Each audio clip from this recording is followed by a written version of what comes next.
Bro, you're still driving this thing? I thought you'd have it towed by now.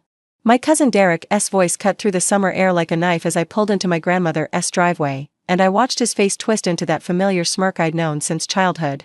He was leaning against his brand new Mercedes-AMG, arms crossed, designer sunglasses pushed up on his forehead like a crown. But what Derek didn't know, what nobody in my family knew, was that the embarrassing rust bucket he was laughing at was about to teach him the most expensive lesson of his life. Let me paint you the full picture. It was the 4th of July, and my grandmother's house in suburban Connecticut was the gathering point for our annual family reunion. Cars lined the circular driveway and spilled out onto the street, BMWs, Lexuses, a couple of Teslas, and Derek's gleaming black Mercedes that he'd been posting about on Instagram for the past 3 months straight. And then there was me, pulling up in my 2009 Honda Accord with 247,000 miles on the odometer. The paint had faded from its original deep blue to something closer to a dusty gray. There was a small dent on the rear bumper from a shopping cart incident I'd never bothered to fix. The interior was clean but worn, the leather cracked in places, the steering wheel smooth from years of use. To anyone looking at it, to Derek, especially, it screamed one thing: failure. I parked at the end of the driveway, far from the German engineering showcase, and took my time getting out.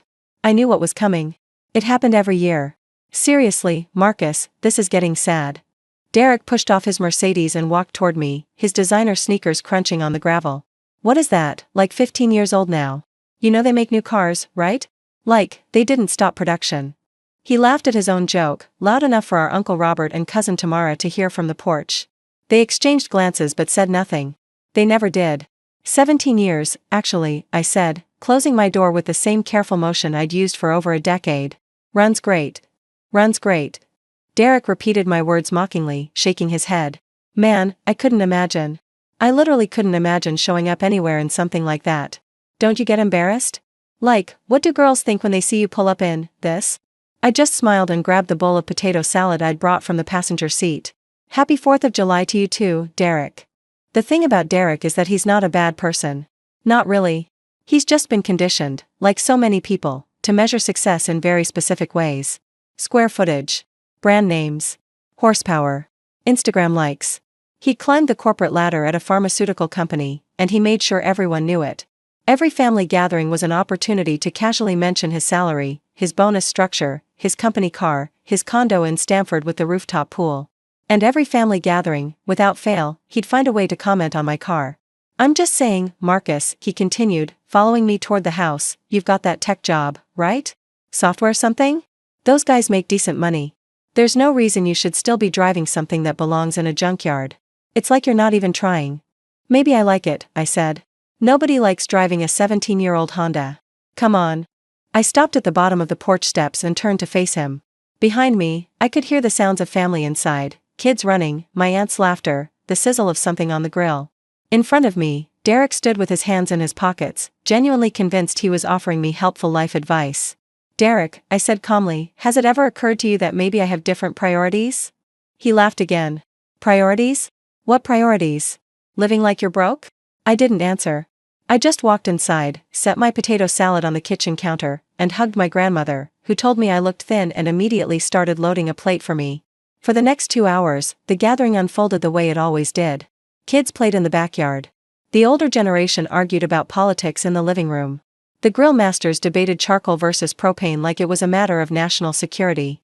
And Derek held court on the back deck, entertaining anyone who would listen with stories about his recent trip to Miami, his new watch, and his plans to upgrade to an even bigger Mercedes next year. Got my eye on the S-Class, I heard him telling my cousin Brittany. The one I have now is nice, but I'm ready for the next level, you know? You've got to keep moving up. That's how you show the world you're winning. I was sitting in a lawn chair nearby, half listening while scrolling through my phone. My grandmother's backyard was beautiful, big oak trees, a garden she'd been tending for 40 years, string lights my uncle had hung for the occasion. It was peaceful. And for a while, I thought maybe Derek had said everything he needed to say about my car. I was wrong. Hey Marcus, he called out, loud enough for the whole deck to hear. Quick question. When's the last time you got a new car? Like, actually drove something off a lot? I looked up from my phone. At least 8 family members were now watching, drinks in hand, waiting for my response. Never, I said simply. Derek's eyes went wide with theatrical disbelief. Never? You've never bought a new car? I bought this one used in 2012 for $8,000. It's been paid off ever since. $8,000. Derek repeated the number like it was a disease. My watch costs more than that. A few people laughed nervously. My Aunt Patricia, Derek's mother, looked uncomfortable but didn't intervene. She never did. Marcus, seriously, I'm asking his family here. Derek walked closer, adopting a tone of fake concern. Are you okay? Like, financially? Because if things are tight, there are resources. I'm not trying to be a jerk, but this, he gestured vaguely toward the driveway, toward my invisible Honda, this isn't normal. This is like, struggling behavior. And you're what, 34? 35? 36, I said. 36.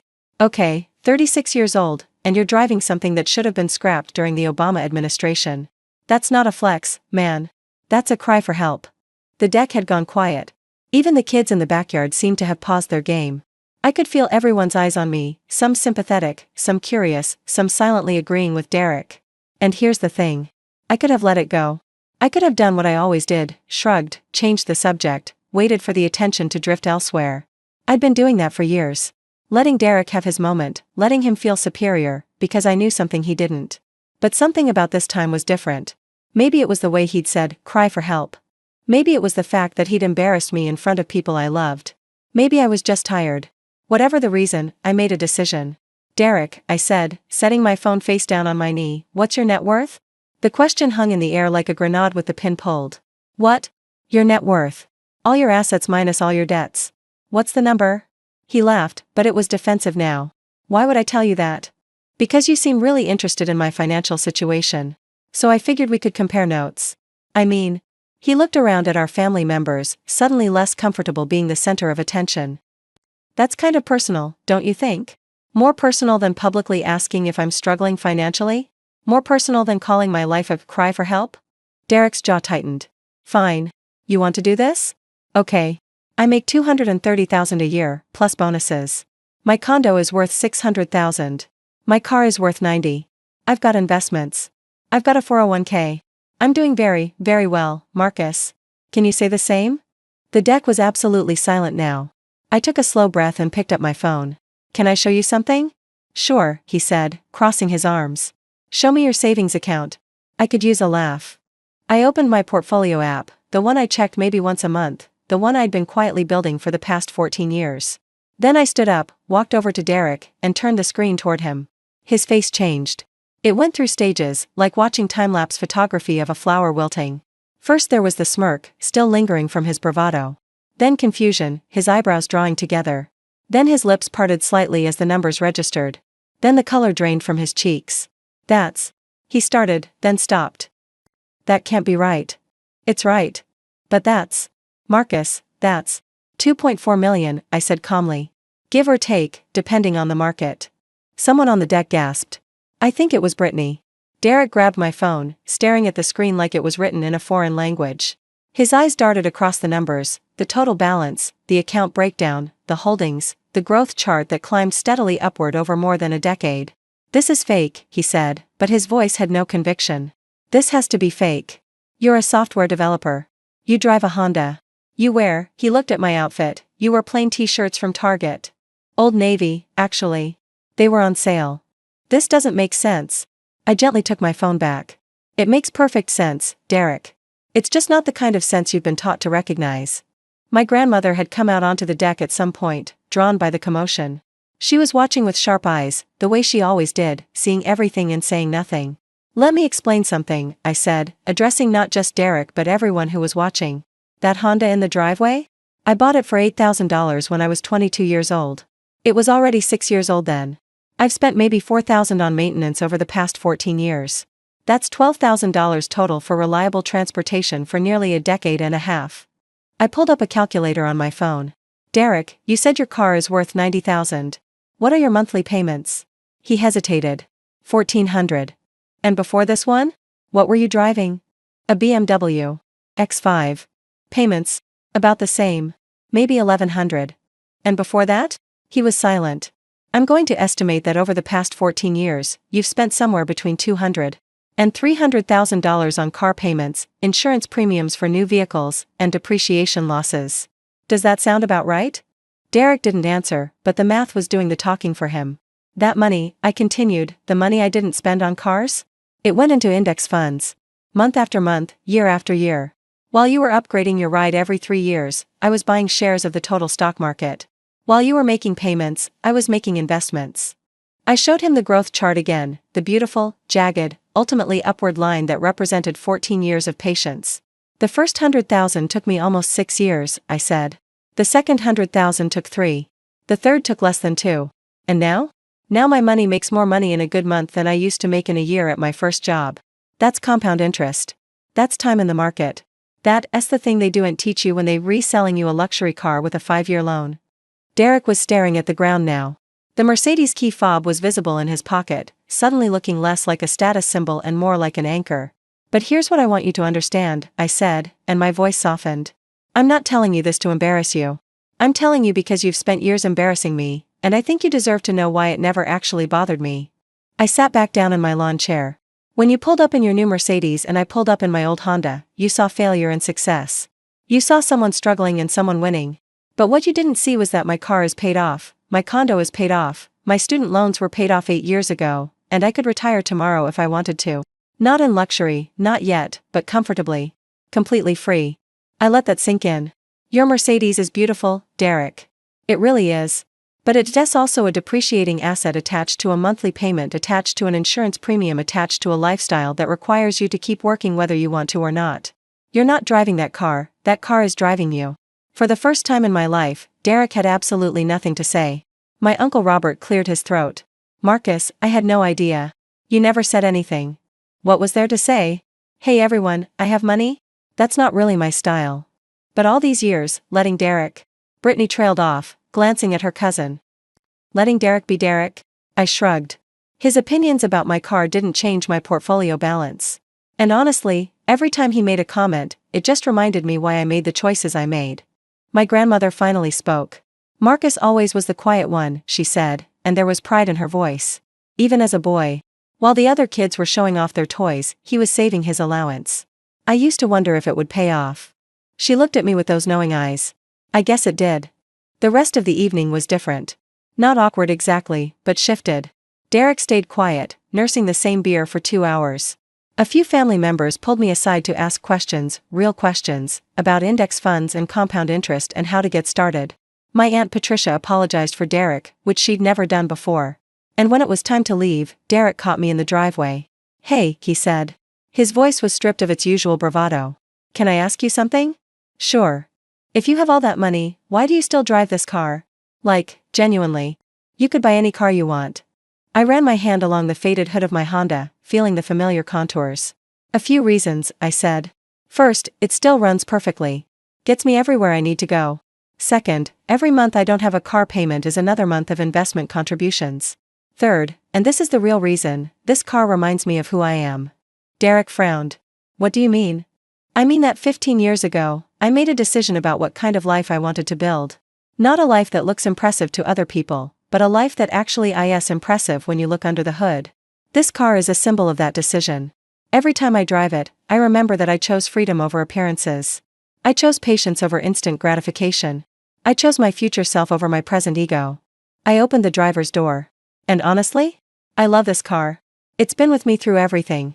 First job, first apartment, first date with my wife, bringing my daughter home from the hospital. It's not just transportation, it's 14 years of my life. Why would I trade that for something that's just newer? Derek was quiet for a long moment. Then he said something I never expected. Could you teach me? How you did it? I looked at my cousin, really looked at him, and for the first time, I didn't see the arrogant guy with the designer sunglasses and the need to impress everyone. I saw someone who'd been running on a treadmill his whole life, chasing a version of success that would never let him rest. Yeah, I said. I can teach you. But it starts with being okay with people thinking you're broke. It starts with driving past the dealership when your friends are trading up. It starts with delayed gratification and boring investments and years, literally years, of watching your money grow so slowly you wonder if it's working. That sounds hard. It's the hardest thing I've ever done. But also the most important. Derek nodded slowly, something shifting behind his eyes. Okay. I'm in. I smiled and reached into my car, pulling out a book I kept in the center console, a worn copy of The Simple Path to Wealth that I'd read probably a dozen times. Start here, I said, handing it to him. And call me when you finish. We'll talk. He took the book like it was something precious.